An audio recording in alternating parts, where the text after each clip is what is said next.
تاریخ میں، سیرت کی کتابوں میں یہ لکھا ہے کہ حضور رحمت للعالمین صلی اللہ علیہ وآلہ وسلم کی جس رات ولادت ہونی تھی،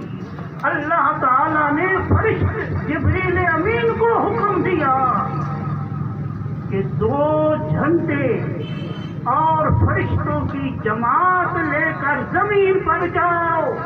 آج رات میرے محبوب نے دنیا میں جلوہ افروز ہونا ہے۔ ایک جھنڈا بیت اللہ کی چھت پر اور ایک جھنڈا اس گھر کے صحن میں جہاں حضور کی ولادت ہونی ہے۔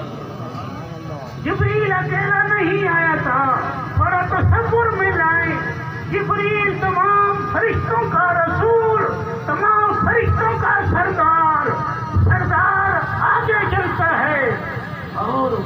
رعایا پیچھے چلتی ہے۔ وہ جلوس کی شکل تھی حضور علیہ السلام کی ولادت کی رات کو،